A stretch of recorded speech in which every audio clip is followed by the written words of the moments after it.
best part all along. The Adam Project, the new Netflix film that comes from the creators of Free Guy, but is it worth a watch? A time-traveling pilot teams up with his younger self and his late father to come to terms with his past while saving the future. I knew nothing about this film. Like, literally nothing. I saw the trailer for the first time when I saw that there was an early screening for this, and I was like, oh, it looks fun. I like Free Guy. Sean Levy's alright, and I like Ryan Reynolds. Yeah, but I was curious to see with this star-studded cast and the same people made Free Guy why this is going straight to streaming. But now after watching the film, I understand why this is going straight to streaming. I personally didn't really like this film. I think it might be because I'm a grumpy old fuck, because I can see why people might enjoy this film a lot. I actually have no doubt in my mind that a lot of people are going to enjoy this film. But for me, I don't know. For me, there really wasn't much that I enjoyed with it.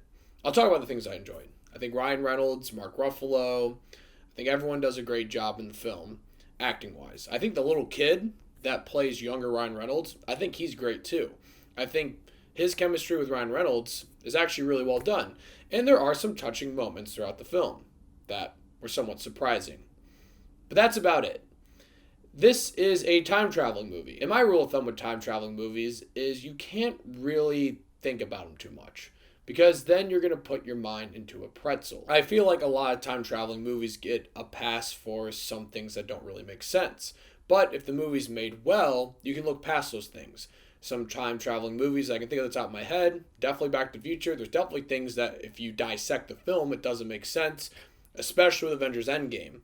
But those are two really well-made films, so you look past those things. If the movie's not made very well, it's almost impossible to look past these things. And with the Adam Project, I feel like they don't even try to make this plot make any sense.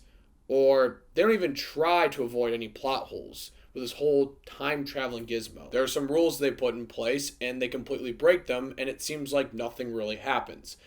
I'll be honest, I didn't know what the plot was really about until about 2/3 into the movie. Obviously, it's about Ryan Reynolds coming back in time, and he's got to do something. But the movie has really big issues telling us what the real objective is of this whole entire film. Like, I really had no idea what they were trying to do until about the last act. I didn't know what the end game was. Didn't know what the objective was. Didn't know what their goal was.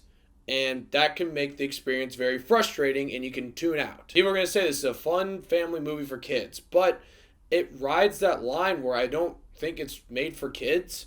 It's PG-13. And there's a lot of swearing. They talk about sex a lot. They make some inappropriate jokes that I don't think parents would want their kids to hear. But at the same time, it's very cutesy and fun that it isn't dramatic enough to be more of a mature film. It rides this weird limbo, like right in the middle, where I don't think it really works. There's also a horrible villain, like a really fucking stupid villain. And they're introduced pretty late in the movie. They don't really fucking do much. So that can be frustrating as well. Look, I'm shitting on this film. I probably shouldn't be, because I'm completely missing the point of this film. It's supposed to be heartwarming and all that. I get that. Maybe I am being grumpy. But I don't know. I myself did not have much fun with this film at all. Tuned out a lot. Thought it was kind of boring. I thought it was very confusing. But I'm sure people are going to have fun with this film, especially with the concept and the actors, everything like that. I am sure people are going to have enjoyment, find it heartwarming. I get all that. But for me personally, I just don't think it really worked for me. I'm going to give The Adam Project 4 Davey Daves.